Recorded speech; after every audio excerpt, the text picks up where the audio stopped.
Welcome back to Booked, the podcast that helps you get booked on more podcasts. My name is Spencer Carpenter with Outlier Audio, and I'm here with my co-host, Amanda Foley from Curate Your Soul. And today we're going to talk about earned followers.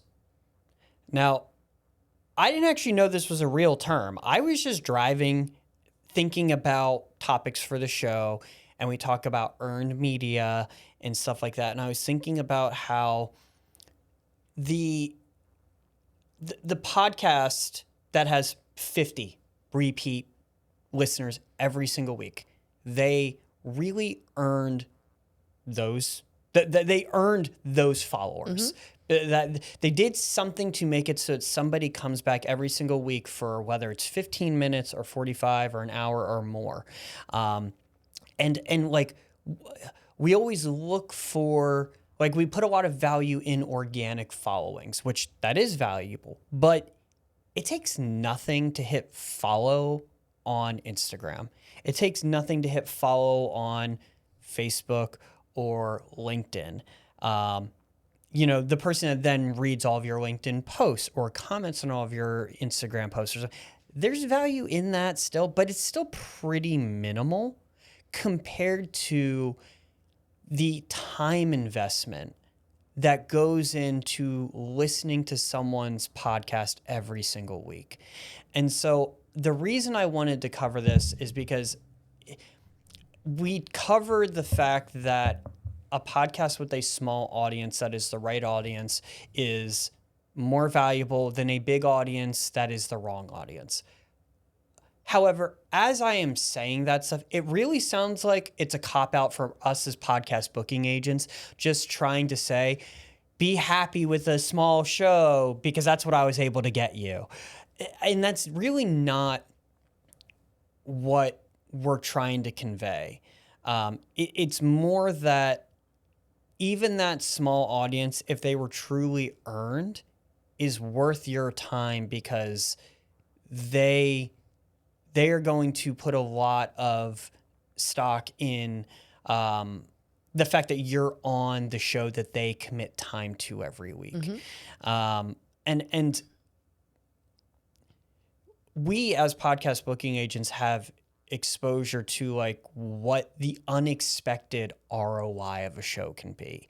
But I have a show that I'm working with right now on the network that I run, the Best Ever CRE Podcast Network, and we have a show that joined called Carson's Corner, hosted by Carson Jones. And his show is fairly new. He's not a very experienced podcast host at this point. I think he's put out like 24 episodes. Maybe he's in the 30s now. But he told me on our onboarding call, like, I've literally already had a billionaire call me from my show saying, I've got $1 million liquid, I'm ready to deploy into a deal. And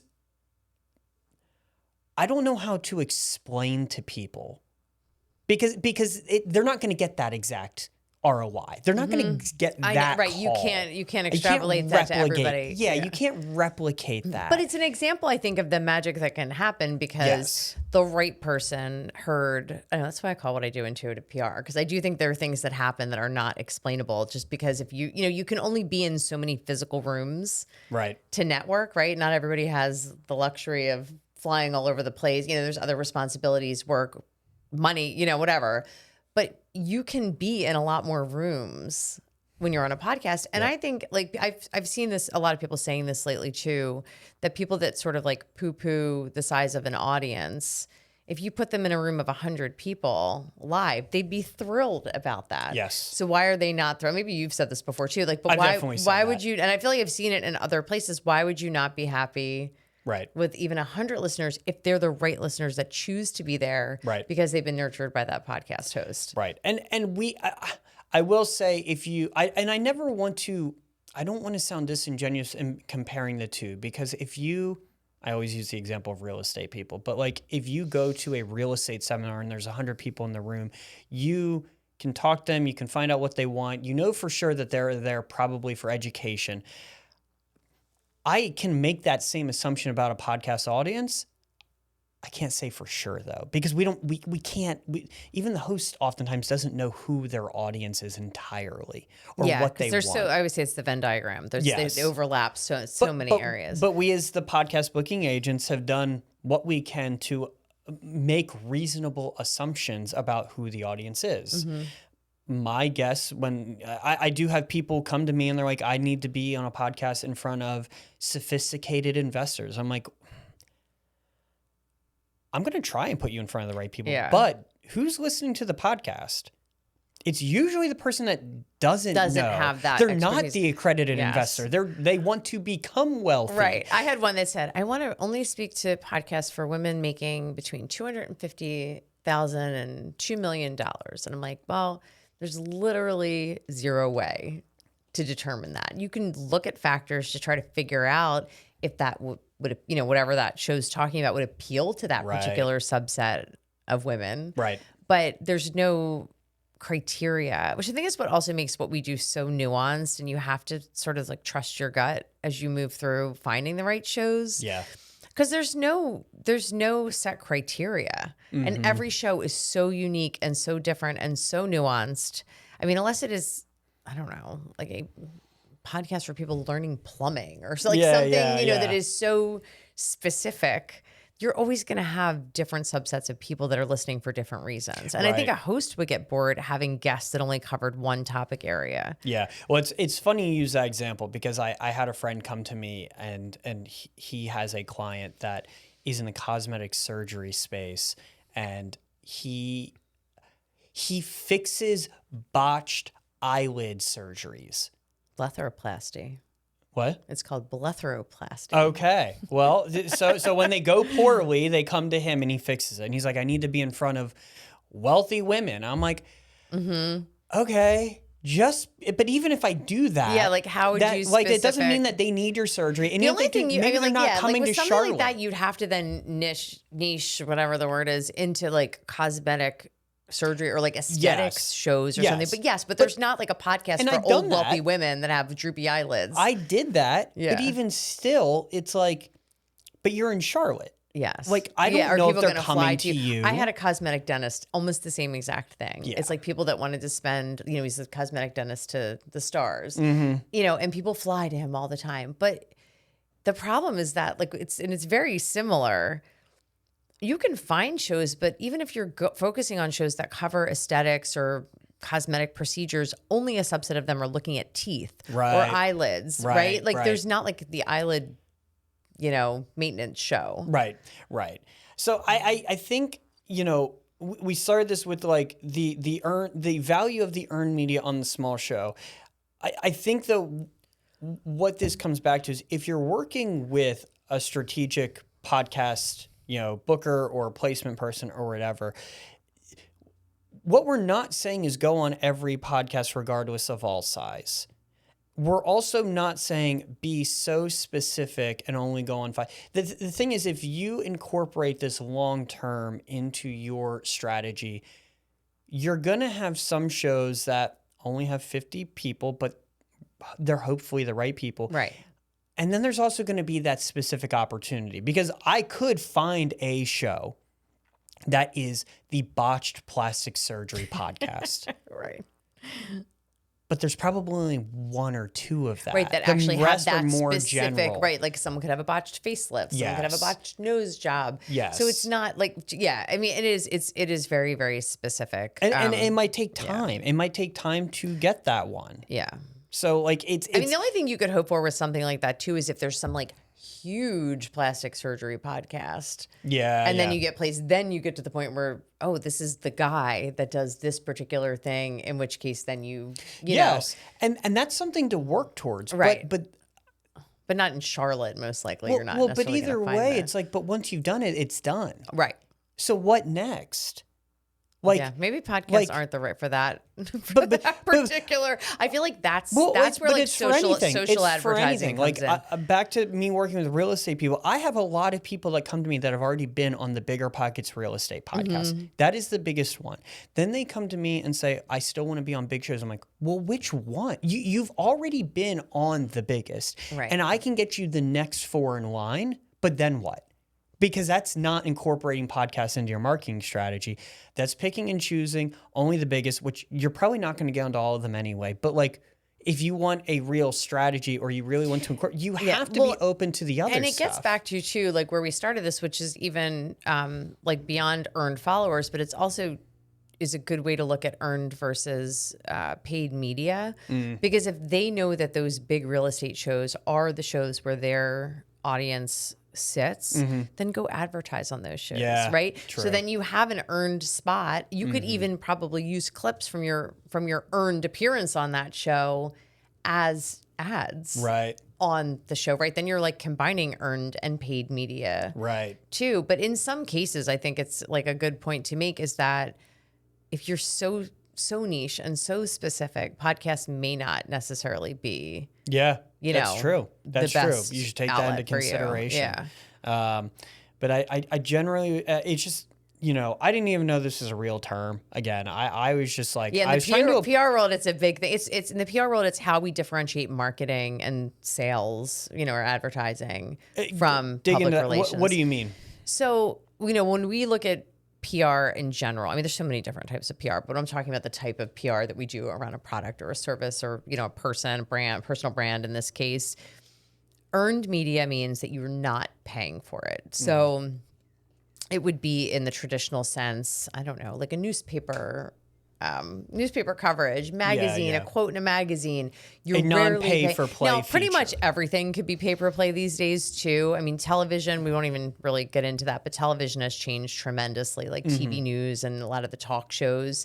You used to be able to earn spots there. Now I'm pretty sure like the vast majority of them are paid for the, you know, like the non-hard news stuff in particular. But when we look at PR, it brings credibility because you're influencing someone's perception of you. People know the difference, although they've gotten really good at sort of crossing the line of what we would call advertorial, you know, in some cases where you can't tell, but most people are sophisticated at this point enough to be able to tell when something is, you know, paid placement versus an earned placement. And so that's the difference essentially between, and, you know, at a very, very high level between PR and marketing. So when people come to me and say, you know, should I pay for this podcast opportunity? It really depends. If you have a product, I'd say, yeah. Like if it's the right audience for your product and you know that you could potentially sell more product, then it's going to cost you to have that placement. Okay. But for most of my clients, I never recommend they pay to go on a podcast. Because to me, then it becomes not advertising, but it becomes more of a marketing tactic. Well, but then it comes, you know, but the reason we would have them, we'd advocate for that is back to the earned follower side of things is like, they're the right person that's coming in every week. The host has built this for the show, right? Exactly. Yes. And that's why we'd have, because it's the right thing. I mean, and paid, I would never say, well, for a podcast, I don't know if you can buy followers, but like, I don't think you can do that. You can for a podcast. I know for like social, you can. And I was going to say, you can buy, you can buy. Why though? Because it's like, it's the same thing as social media. I just saw a post on this on LinkedIn where it was more regard to social, where it was like this, you know, this YouTube channel had 200,000 followers and 3 million views. But when I actually went and looked at engagement, it was pretty much like zero. Yeah. And so I think, you know, similar to a podcast, like you could say you have a lot of followers, but it's actually not driving anything. It's not really serving you at the end of the day other than like being a vanity metric, which is, you know, fluff. Like once a week I get somebody from messaging me on LinkedIn saying that they are a podcast growth promotion person. Oh, and is that what those people do? There's I either see bots them. I didn't know people, that's what they actually. I figured like they actually worked on like content. They are not. They are not strategists. They are buying. If anybody is guaranteeing you size or growth, it's especially assigning a number note to on it, my LinkedIn profile that says, if you're selling me something, don't message me. So I don't get any of those anymore. It actually worked.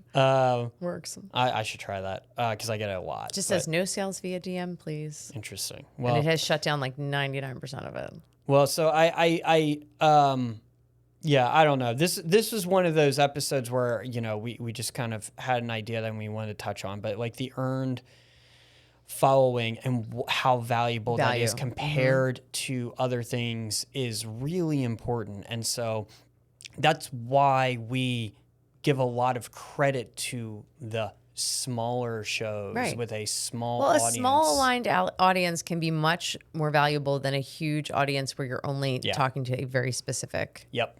portion of that audience. Yep. Yeah. I'll always reference that, since I've It's heard not a it, cop out. I think it can be a cop out for some, maybe for people that are just trying to like play on volume. But, I'll have clients say to me all the time, like, is the show worth my time? And I'm like, I Right. wouldn't send it to you if it wasn't worth your time Right. to do. But it's a layered and nuanced answer. Mm-hmm. Well, what else are you doing today? I mean, I understand there are people that have very high dollar return for their time. But you wanted to go on podcasts, you want marketing content, you want SEO, you want thought leadership, you want networking opportunities. Mm-hmm. I can't say that someone's going to buy or invest with you going on the No. show, but no matter what episode, you get all the rest of that. So is it worth you tell Yes. me? I mean, even for clients that most of my clients are booking like a couple months out too, because their Right. schedules are so busy. Right. And I still tell them, I'll say, this is not the biggest show, but their audience is exactly the people that are going to Yes. come in and buy Yes. your join your community or buy your product or Right. follow your podcast. Right. Yeah. I mean, I've had a few times where people ask me a similar question, and I go and I look again. I'm like, okay, did I choose a bad show? What appears to be the size? Is it look Yeah, to because be we brand? we Did I never mess we it never up? know that. Right. And That's impossible if for I us can to make know. a case, I will. If I think they're right, I'll be like, yeah, you're right. I'll go find another Yeah, or one. I'll look deeper sometime, because it's like we're not always doing hours of research into each show, Right. depending on the show that it is. But I would say that's rare. I'm sure it is for Yeah. you too. Yeah, it doesn't happen that often. And or I'll say to the team, their team, I'll say, listen, like even if this gets scheduled 3 months out or 4 months out, I think there's value here. So for me, Yeah. it's never about numbers. Like my clients aren't even really looking at like how many shows they get per month. Sure. And so I'm always looking for the right shows versus a set number of shows, Yeah. which is in some ways a luxury because I don't feel like there's never pressure. Right. I mean, self-imposed pressure because you want to Sure, always be always. delivering, but they also do get a lot of them love like the big in-person shows, and I'm like they're Yeah. always going to be fewer and further between, Always. just because of scheduling and their the way their seasons are structured, and so I think you have to have those let's even call them mid-size shows Yeah. that are really, really aligned. And I think if you're really missing opportunities if you're not taking those. Yeah, absolutely. Absolutely. Well, I think that does it for this episode. Anything else you want to add in? No, I'm good. No? All right. Well, that does it for Booked, the podcast that helps you get booked on more podcasts, and we'll catch you on the next one.